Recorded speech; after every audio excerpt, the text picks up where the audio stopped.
Hello everybody, it's late October and we're all done cutting grass for the year. So it's time to take the mower deck off the John Deere 332 and hook the snowblower up and get ready for wintertime. The process to remove the mower deck from one of these tractors is pretty straightforward. We're going to start by pulling the grill off the front. We're going to take tension off the belt, remove the belt, disconnect the mule drive from the front of the mower deck, pull the mule drive off, disconnect the mower deck itself from the tractor, and then slide the deck out the side. So the first thing we need to do, again, is pull the grill off. And we literally just grab a hold of the grill, pull it straight off the front, and it's held in place by this little spring clip that you see here. Now to take the tension off the belt, we're going to turn the tensioner counterclockwise until there's as much slack as we can possibly get in it. And then the easiest way to take the belt off is, instead of trying to pull the belt over the top of the PTO pulley, just come around to the mower deck. Now that the belt's all loose, we're going to slide the belt over the side of the pulley and just kind of turn the pulley, walk the belt off so we can go ahead and remove it. Now we need to disconnect the mule drive from the deck itself. What you see here is one of two adjusters that you use to level the deck front to back. So to disconnect these, all you do is lift up on the deck, pull that little retainer, twist it to the side. After we've disconnected the belt and the mule drive from the mower deck, all we do now is just grab a hold of the mule drive itself, pull it straight off the front of the tractor, and take the belt off the PTO pulley, pull the whole assembly out the front. The mower deck is attached to the tractor by means of two hanger straps. The front of the hanger strap is attached by a spring-loaded pin, and the back is attached to the lift strap by means of another pin that goes through the side of the hanger strap. So the easiest way to get those off is you just lift up on the back of the deck, pull your pin out, and then push the hanger strap out the back side. Now once that's off, you pull your spring-loaded pivot, drop that off, go do the other side, and your deck is free. Since I'm not going to reattach the deck right away, the smartest thing to do is to actually remove these lift straps from the tractor so they don't accidentally get lost. It's kind of hard to see on this video, but all you do is just rotate them 90 degrees and they come right off. The easiest way I found to slide one of these big 50-inch decks out from under these tractors is to turn the steering wheel all the way to the right, and then go ahead and grab the left side of the deck, the side away from the discharge, and just pull it straight out from under the tractor. Now, you want to make sure you don't accidentally hit the transmission hose underneath the tractor. It's easy to do, and you don't want to rupture that thing. So just keep that in mind and work it slowly, and it'll slide right out.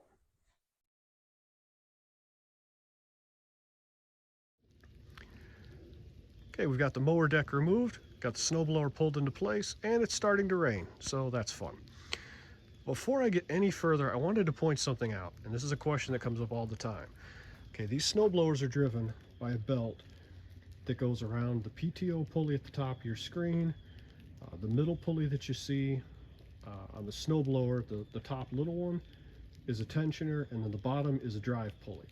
All three of those need to be in alignment. And a lot of times when people buy these snowblowers, they go to put them on their machine, and the pulleys on the snowblower are not in alignment with the PTO, and they can't get it to keep a belt on. I had the same problem when I bought this one. So I just wanted to show you how to solve that problem.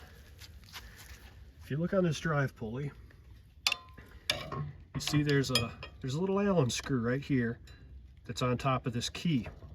So what you do is you loosen up that Allen screw, and you can slide this pulley in and out to get it to line up with your PTO, and then everything will work just fine for you. So the first thing we're going to do is mount the snowblower to the front of the tractor. Now you see it's held on, there's a pin here on the bracket that sits in this slot, and then this little spring-loaded retainer goes into that hole. So what you have to do is pick the snowblower up, slide the bottom into here, and then pick the front of it up to rock these into place. Honestly, this is kind of a pain. Hopefully it doesn't take me too long to get this done.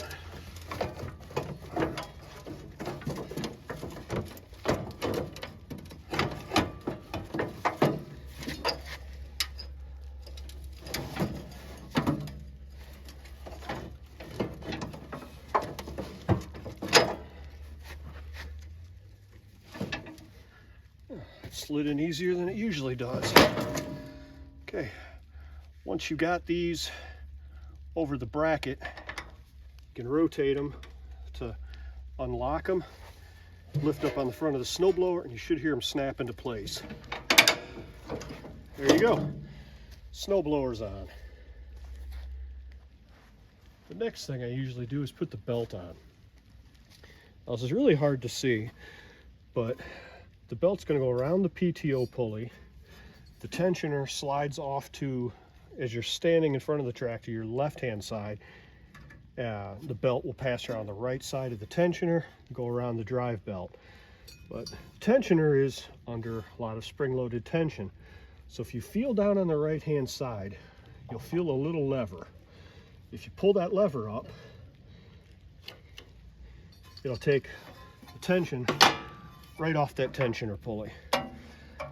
I suppose you could try to put the belt on by just pulling the tensioner off to the side, but I can't imagine that would be a lot of fun to try and do.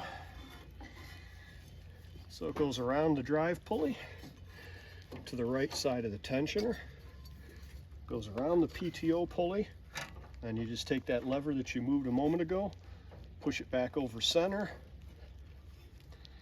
and it should latch into place.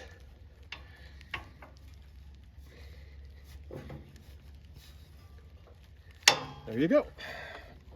Now you've got the tensioner on and your belt's in place. The next thing we're going to do is hook up the hydraulic lines. Now, I don't have a hydraulic chute control on this tractor, so this is just runs one spool of hydro for up and down. I've seen people hook these up to the inboard ports. These ports are for your inside controller, or the outboard ports. These are for your outside controller. This is the one that the controller used to raise and lower your mower deck. These hoses only reach the inboard ports, so that's where I've always hooked them up at. Theoretically, this is supposed to be pretty easy to do. This tractor unfortunately spent all of its years before I bought it without these little covers on the ports. So these ports were all full of dirt and sand and grime when I got them, and it was made using these things really difficult. So all you do is you push back this little sleeve on the outside, push the hose all the way in, then slide the sleeve forward and it locks it into place. Do this for both your hoses. And they're hooked up. They should work just fine. Last thing we're going to do is hook up the chute control. Now, in order to hook one up on these tractors, you need this adapter bracket. I leave mine on year round because it just doesn't get in my way. There's no reason for me to take it off and put it back on. Just take this bolt out. And chute control. It got a little wrapped up on itself sitting in my garage or in the shed. There we go. This bracket just slides into the bottom groove, and then you put your bolt back in.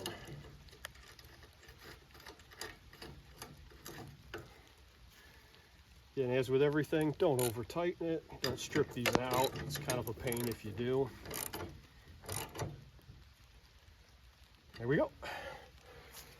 Now this should move the chute back and forth. Works good.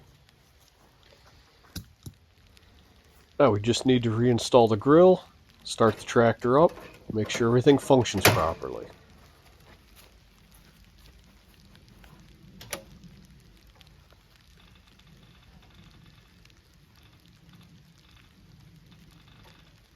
It's a little cold out today.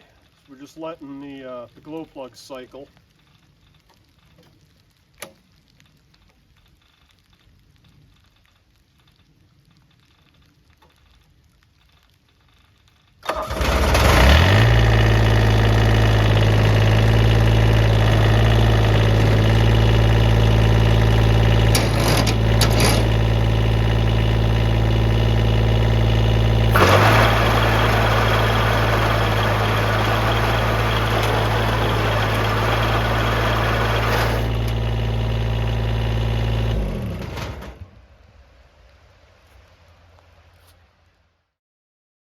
Now that the snowblower is attached and everything's testing out fine, the last thing we need to do is install tire chains.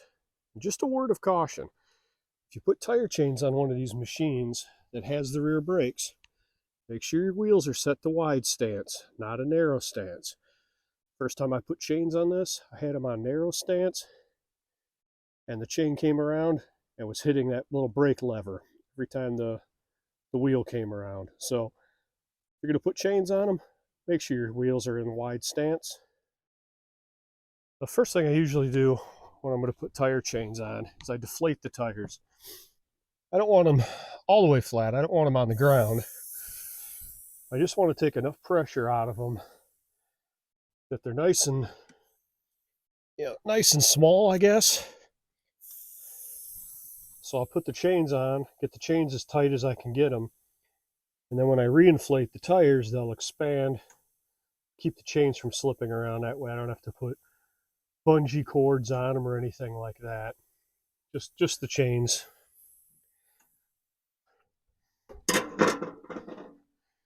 Now the next thing I do is I'll take my chains and lay them out behind the tires.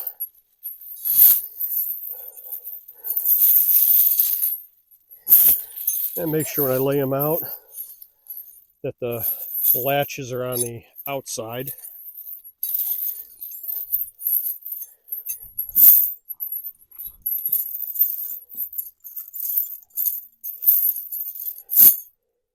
Of course, as another hint, if you hang your chains upright at the end of the year, you don't have to untangle them like I'm doing now. This is what happens when you just throw them in a ball on the floor of your shed. Just get them lined up behind the tire, spread them out. Again, make sure this latch is on the outside.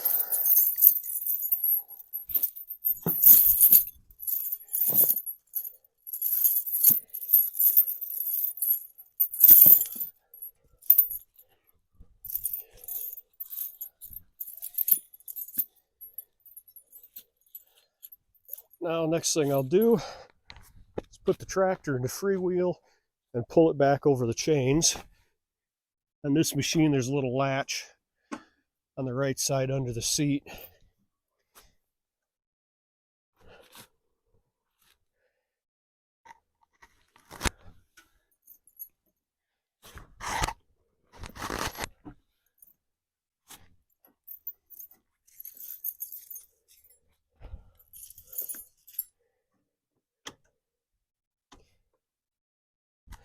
That should be good for now.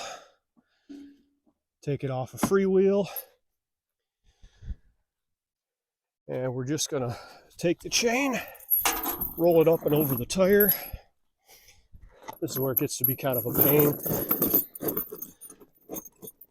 The chain always wants to hang up in the tread. Hook your little inside attachment.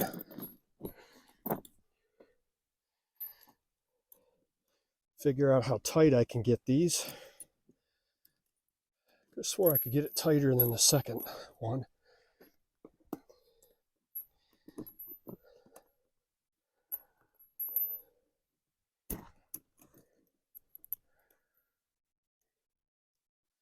We'll see. We'll try to get it into that link. There we go. The latch just cams over. And then this should hook right in here.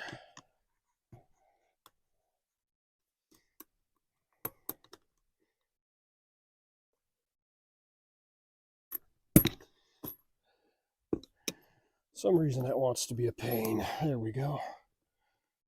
That should work now.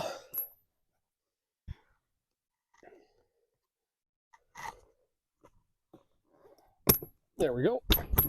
That one's on. We'll do the same to the other side.